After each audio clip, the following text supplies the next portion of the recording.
Yo, what's going on, guys? It's Max, and in today's video, I wanted to go over something that it doesn't seem like there's a whole lot of, you know, complexity to the discussion point, but it was something I had talked about on stream because from watching a few different people playing Killer in Dead by Daylight, I've noticed that there doesn't really seem to be a universally understood direction for hooking survivors. And you'll guess by the title of the video. Essentially, what I was wondering was, where do people hook survivors? Not the smartass answer of a hook, I know. I'm specifically talking about the particular, like, difference between tempo hooking versus hooking in a corner slash dead zone, picking the basement versus going out of your way for a scourge hook. There's a surprising amount of choices, and it definitely varies a lot in each situation and each game. I'm not gonna suggest that there's a universal solution, because if there was, I wouldn't have this, video. But it kind of brought to my attention, at least something it felt kind of interesting on my end, that a lot of the time, at least when I'm playing Killer, I tend to usually try and tempo hook. And what I mean by tempo hook is when I get someone downed, I would bring the survivor towards a hook that is in the direction of either another survivor I've seen before or towards the other generators on the map, just so that I have, I guess you could say, like, less downtime between when I hook somebody and then where I need to go next. That always felt intuitive to me. Just like hook in the direction you need to go towards, kind of lose less time. I have seen, though, that a lot of people also feel like hooking in dead zones, like in the far back corners, is also a viable option and alternative. And I 100% can, I kind of understand the argument there too. You hook somebody in the corner, it takes the survivors longer to get there, it's more out of their way. Absolutely, I think there's a very legitimate potential, like, and justification for hooking a survivor in, some very far part of the map where other survivors aren't. Of course, there obviously is the downside that it, you leave the other objectives or other survivors with more time to do things. Maybe a generator you haven't patrolled in a while. You can see, like, right here, this Jonah took me to the far corner of the map, and because I went to this corner, losing so many mind games, this is like right when I woke up. There's generators that are just getting popped, and I really couldn't handle that. And if the difference was between, like 20 seconds of the gen getting popped, which is an okay window for the gen to be completed, that there would be like a situation where if I were tempo hooking and I ran in that straight line, I probably would be able to get there. Whereas if I chose to hook someone in the corner, maybe I didn't. And seeing another survivor like right here, it always brings the whole, okay, maybe you don't want to go in the direction of the person nearby with a toolbox because they're going to sabo the hook, or maybe the person with the flashlight and they're going to try to, bait you and waste your time. And that's all, like, situational. Everything here is situational, which is why I don't think there's a universal approach or solution. But I felt it was kind of cool to discuss, or at least kind of contemplate, because to me, I really like the idea of tempo hooking. I always try to hook forward and in the direction of another survivor or generator. In this case, I tried to hook this person closer to the other hook that I had, so that this way there were two in somewhat close proximity that felt relatively easy to defend, if that makes sense. I think there is a whole other, like, I guess I could say section slash component of maybe like camping. As much as I don't really like camping, I could see if you plan on proxying slash camping hooks, that maybe you want to put that person in a further away, more difficult to reach location, so that not only does it take the survivors more time to get there, but to try and coordinate the unhook from less approachable angles. If you got someone in the corner, it's pretty hard to find a, wrap around to get to that hook. And I feel like that just kind of made me think like, okay, I think, at least in my mind, and this is really up to discussion, which is cool, the first hooks in the game, in the early to mid game, I think are usually, I try to tempo hook. In the later stages of the game, I just try to hook wherever the closest is, because I don't want more downtime. I really much rather prefer trying to get to where I need to go quicker.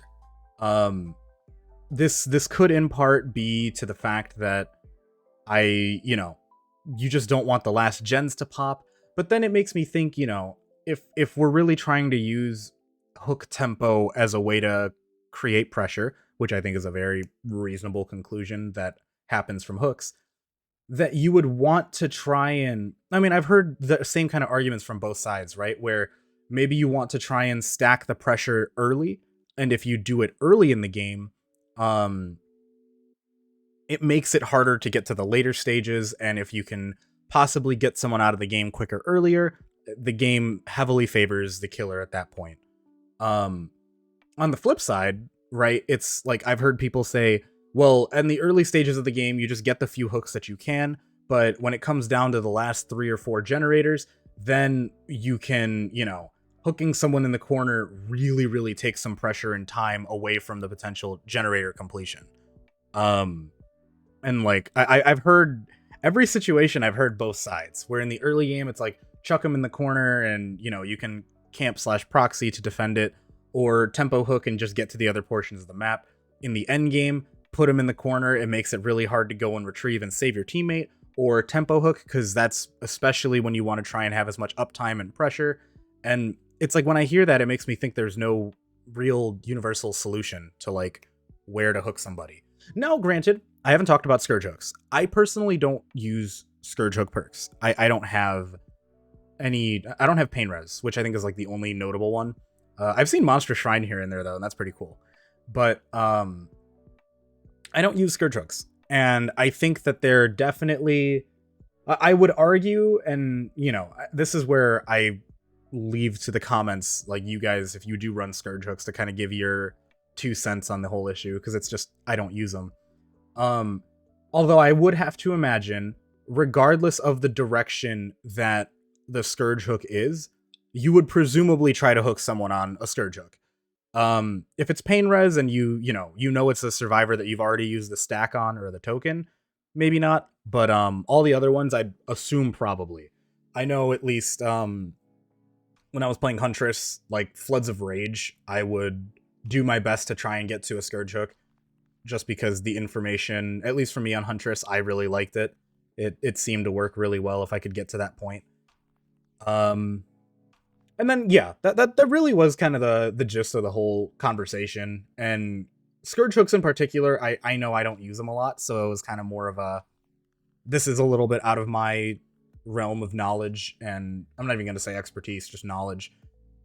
In the end game, though, the end game, I think, is a pretty significantly different situation.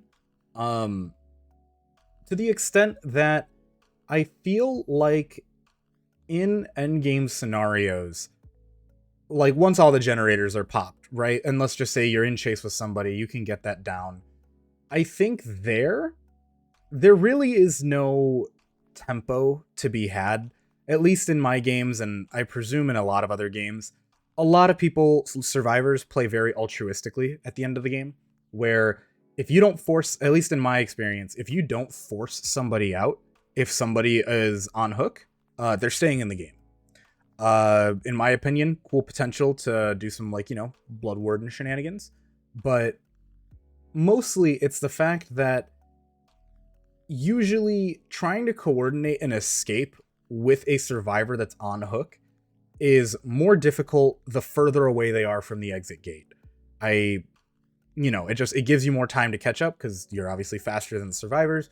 It they can cycle out protection hits when you're very close to an exit gate, but when you're further away, it's pretty difficult.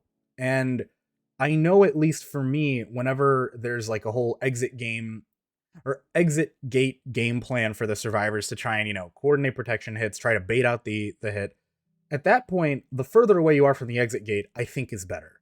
I feel like that's, even though the situation changes, I'm gonna, stick to my guns. At least I feel like that seems like the more universally correct approach. Um, but I will say at the same time, the other side of it too, and I know I kind of talked about camping and proxying a bit earlier, it does feel as though when you camp slash proxy, getting someone further away from the other teammates is, I usually see as a decent strategy. If you plan to camp slash proxy. And I noticed that in a couple games when I was playing Survivor, where if someone chose to face camp, they would try to pick this like offshoot hook to play around. And especially in the end game too, it's almost as though like, and I'm sure people notice this too, in the end game, when let's just say you get it down, all the gens are popped, you see the exit gates are flashing red. At that point, a lot of killers, and admittedly myself included, if I'm really trying to, get challenges done or just play how I can, I'll get the hook and I'll just kind of proxy nearby it and essentially just say like, I cut my losses. This is the best that I'm going to be able to do. In the end game, I'm going to play around here. I'm going to try to secure this kill and let everyone else out. Of course, people could argue that's pretty scummy, and I don't like doing that. I haven't done that as much, but when I'm trying to get challenges done, by all means, I don't mind doing it. But it's like, especially when you resort to camping slash proxying towards the end game, and I feel like a lot of people do it. It's not like, a very random thing, but it definitely does come off as like I'm here to just, I'll take what I can get. It's not too complex beyond that, just more of a, I can't get much more. GG's. Like, you guys got out. At least this one I can secure. And at that point, I mean, regardless, I think it's the same thing. I only do that towards the end of the game. I know it, at least in my experience, seems to situationally happen a lot more at the end of games. And that's why I just thought maybe it's kind of like an endgame thing, where the endgame is a little bit more defined, of trying to hook people, no matter what, away from exit gates, and maybe trying to force somebody out if you're stuck too close to an exit gate. But in the early to mid game, it seems a lot more variable. Sometimes it's close by, sometimes it's chucking them in a corner, depending on your playstyle. Probably detour to scourge hooks. And the basement, I mean, I think unless you're going to camp the basement, like if you're nearby, maybe it's worth going to the basement instead of tempo hooking, but I'd argue the basement's kind of like another corner. Yeah. I'll wrap up the video. There wasn't really much more to go into that. If you guys got any little bits of information you want to share with me, I'd appreciate it. Like I said, I don't run scourge hooks, so it's a little bit out of my knowledge to kind of determine exactly what would be the best or not. Yeah, and that's it. I'll catch y'all on Monday with another video idea. Not really sure where we're going, but we'll do something. I'm for sure thinking we'll do something. So take it easy, have a wonderful weekend, and peace.